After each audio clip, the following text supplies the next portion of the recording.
మన ప్రభు అయిన యేసుక్రీస్తు పరిశుద్ధ నామములో ఈ పాడ్కాస్ట్ ద్వారా వాక్యం వింటున్న ప్రతి వారికి నా హృదయపూర్వకమైనటువంటి వందనాలు.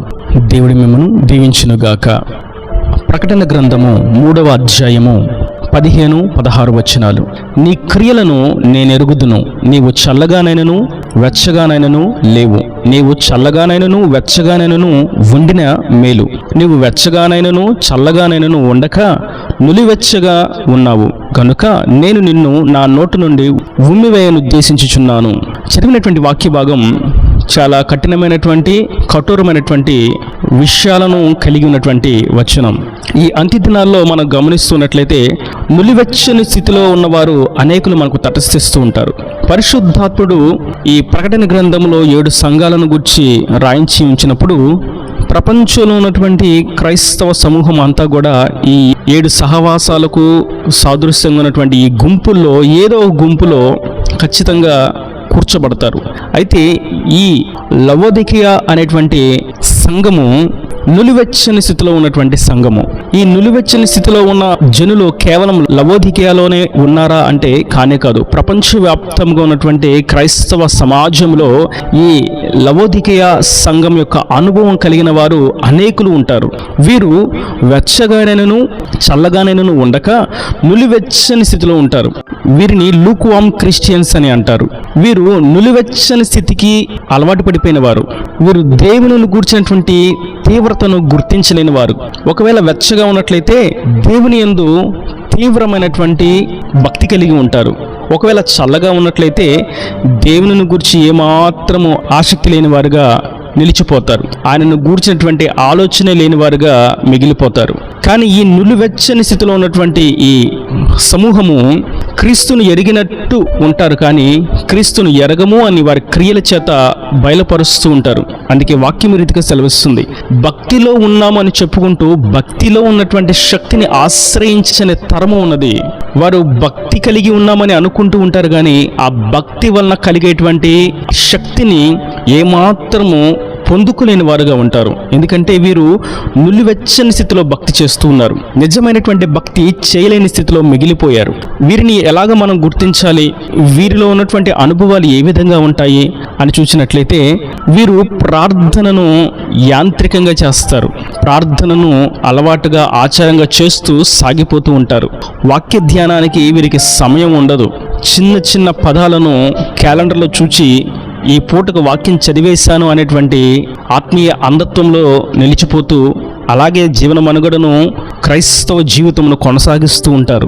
వీరు క్రీస్తును అంగీకరించినట్లుగా బహిరంగంగా ఒప్పుకోలేరు. వీరి యొక్క విశ్వాసం అంతా కూడా వీరి అంతరంగానికి సంబంధించింది అని అంటూ ఉంటారు, కానీ ఆ విశ్వాసం వలనటువంటి క్రియలను ఏమాత్రం కూడా బయటకు కనపరచలేరు. కారణం ఏంటంటే వీరు నులివెచ్చని స్థితిలో నిలిచిపోయి ఉన్నారు. కాబట్టి ఈ నులివెచ్చని స్థితిలో ఉన్నటువంటి వారు పాపాన్ని జయించే శక్తిని ఏమాత్రం కూడా పొందుకోలేరు.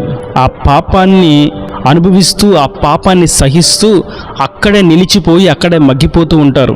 వీరి యొక్క యాంత్రికమైనటువంటి ఆచార సంబంధమైనటువంటి భక్తి ఏం నేర్పిస్తుందంటే అవసరం వచ్చినప్పుడు, కష్టం వచ్చినప్పుడు, బాధ వచ్చినప్పుడు, క్లిష్ట పరిస్థితుల్లో మాత్రమే ప్రభు మీద ఆనుకునే విధంగా వీరి యొక్క భక్తి జీవితం ఉంటుంది.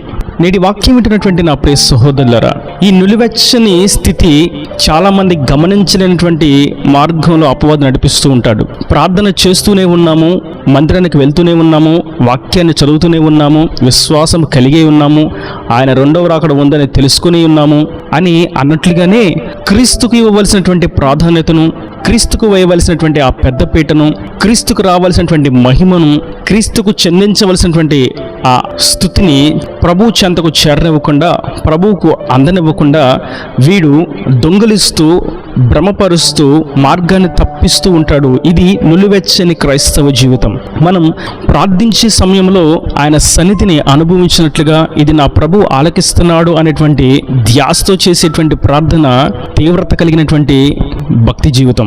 నేను ఈరోజు వాక్యాన్ని చదువుతున్నాను, ఈ వాక్యం చేత ప్రభువు నాతో మాట్లాడతాడు, ఆ మాట చేత నేను ధైర్యాన్ని పొందుకుంటాను, ఆ మాట చేత నేను నా మనుగడను కొనసాగిస్తానని ధ్యాస కలిగి వెలుగు నేత్రములతో వాక్యాన్ని ధ్యానించడం తీవ్రత కలిగినటువంటి భక్తి జీవితం.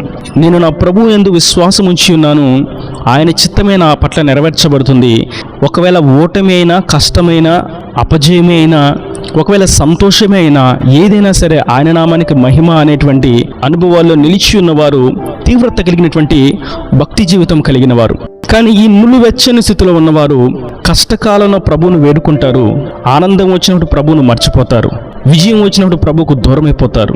అదే సందర్భంలో అపజయం వస్తే ఒక సందర్భంలో ప్రార్థిస్తారు, మరొక సందర్భంలో నాకు ఇటువంటి కష్టాలు వచ్చాయి కాబట్టి నేను ప్రభువు మీద పూర్తిగా ఆనుకోలేను అని ఇతర మార్గాలను ఎన్నుకుంటారు. ఇది నులివెచ్చని క్రైస్తవ జీవితం. చల్లని క్రైస్తవ జీవితం, చల్లగా ఉండేటువంటి భక్తి జీవితం అసలు క్రీస్తును గురించి పట్టించుకోరు. క్రీస్తును గురించినటువంటి ధ్యాస ఉండదు.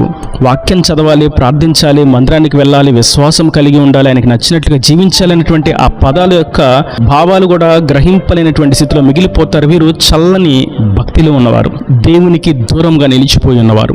అయితే ఈ నులివెచ్చని స్థితి ఎంతో భయంకరమైనది. వారు అనుకుంటారు నేను భక్తిలో ఉన్నాను కాబట్టి నా ప్రభు అన్నీ నాకు చేస్తారు అని. కానీ వారు నిజమైనటువంటి భక్తులు లేనందుచేత, తీవ్రత కలిగిన వారుగా వారు ఉండకపోవడం చేత ప్రభు సహాయాన్ని వారు పొందుకోలేకపోతున్నారు అనేటువంటి సంగతిని వారు గుర్తించలేరు. నేను భక్తిలో ఉన్నాను కదా, నాకెందుకు ఇది జరగట్లేదు అనేటువంటి ప్రశ్నార్థకంతోనే వారి జీవితం ముందుకు తీసుకుని పోతూ ఉంటారు. ఇంకా మనం గమనిస్తున్నట్లయితే ఈ నులివెచ్చని భక్తిలో ఉన్నవారు దుర్బోధకులను సహిస్తారు, అబద్ధ ప్రవక్తలను వెంటాడుతూ ఉంటారు, దేవునికి విరుద్ధమైనటువంటి సహవాసాలలో నిలిచిపోయి ఉంటారు. దేవునికి ఘనత రావట్లేదు, దేవునికి రావాల్సినటువంటి మహిమను వారు అందించట్లేదు, దేవుని మహిమను దొంగిలిస్తున్నారు అనే సంగతి తెలిసినా కూడా వారు ఆ ప్రాంతంలోనే అక్కడే మగ్గిపోతూ ఉంటారు. ఇది నులివెచ్చని స్థితిలోకి తావు తీస్తుంది. అపవాది సులువుగా నులివెచ్చని భక్తులోకి వారిని లాగివేస్తాడన్నటువంటి ఒక అనుభవం.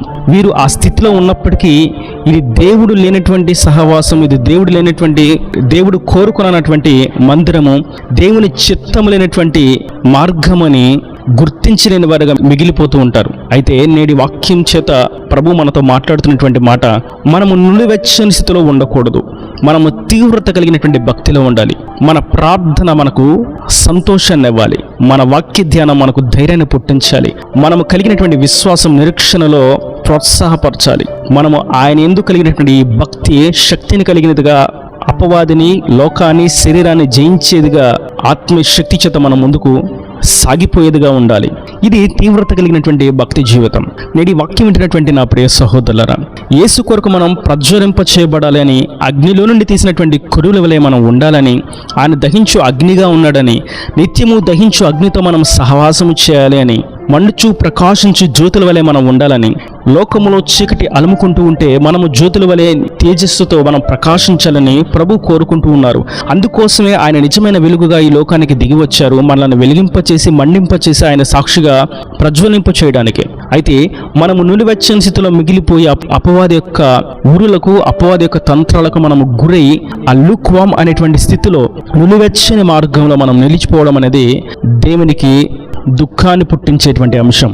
మనము సౌకర్యవంతమైనటువంటి, సుఖవంతమైనటువంటి జీవితాన్ని జీవించాలని, కేవలం ఆశీర్వాదాలు మాత్రమే కావాలి అని, క్రీస్తును నమ్ముకుంటే దీవెనలను మాత్రమే పొందుకోవాలి అని, ఇటువంటి సారం లేనటువంటి మాటలను, సారం లేనటువంటి భక్తి జీవితాలను మనం కలిగి ఉండకూడదు. క్రీస్తును నమ్ముకున్నప్పుడు ఆయన మనలో ఉండి ఆత్మను మండింపచేస్తాడు, మనను ఉజ్జింపచేస్తాడు, కావాల్సిన ఇవన్నీ సమకూరుస్తాడు. అదే సందర్భంలో క్లిష్ట మార్గములో, కష్ట మార్గములో, శ్రమల మార్గములో ఆయన మనలను నడిపిస్తాడు. అందుకే అంటారు ప్రభు, లోకమందు మీకు నన్ను నమ్ముకున్నప్పుడు శ్రమ కలుగుతుంది, శ్రమలో మీరు నిలిచి ఉండాలి, మీరు మండుచు శ్రమను కూడా కాల్చివేసేటువంటి భక్తి జీవితాన్ని కలిగి ఉండాలి తప్ప ఆ శ్రమలకు తాళలేనటువంటి స్థితిలోకి వెళ్ళి నులివెచ్చని భక్తిలోకి దిగజారిపోయి చల్లని వారుగా మార్చబడిపోయి నాకు దూరం అయిపోయేటువంటి స్థితిలోకి మీరు రాకూడదని పరిశుద్ధాత్ముడు తేటగా సెలవిస్తున్నారు.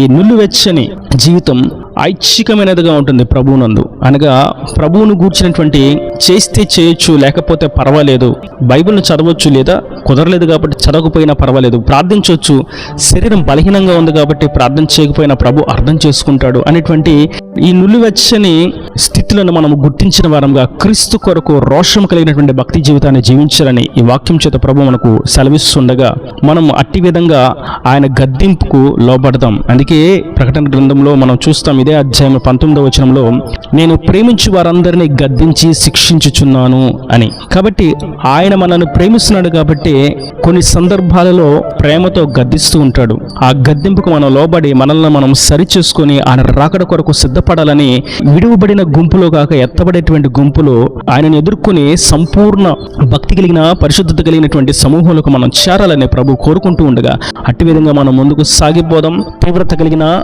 మండించబడుతున్నటువంటి రోషం కలిగినటువంటి భక్తి జీవితంలో నిజమైనటువంటి క్రైస్తవులంగా మండించబడదాం. ఆయన రాకడ రాజ్యానికి సిద్ధపడదాం. ఈ నా దేవుని మాటలు ప్రతి వారి హృదయంలో నీరు ఫలింపుచును గాక. ఆమెన్. God bless you. తలలు వంచి కన్నులు మూసినట్లయితే మీ కొరకు చిన్న ప్రార్థన. ప్రేమ స్వరూపి కరుణ కటాక్షంగా నా తండ్రి, నా ప్రభువా, ఈ వాక్యాన్ని ప్రతి వారిని మీరు నిండాలుగా దీవించండి, ఆశీర్వదించండి. ఈ నిలువెచ్చని గోరువెచ్చని స్థితిలో ఉన్నటువంటి భక్తి జీవితం మాకు ఉండకూడదని, మేము తీవ్రత కలిగిన మండుచున్నటువంటి భక్తి జీవితంలోకి రావాలని, అప్పుడు మాత్రమే నీ రాజ్యానికి రాకడకు యోగ్యులముగా సిద్ధపడిన వారముగా ఉంటామని మీరు సెలవిచ్చారు. వాక్యం ప్రతి వారిని అట్టి విధంగా మండింప చేయండి. వారి ప్రతి అవసరం అక్కడి నుండి మహిమశలో తీర్చండి. వాక్యం చేత వారిని ఉజ్జీవింపచేసి నీ రాకడ రాజ్యాన్ని సిద్ధపరచమని సుపరిశుద్ధ నామమున ప్రార్థించి వేడుకుంటున్నాను తండ్రి. ఆమెన్. ఆమెన్.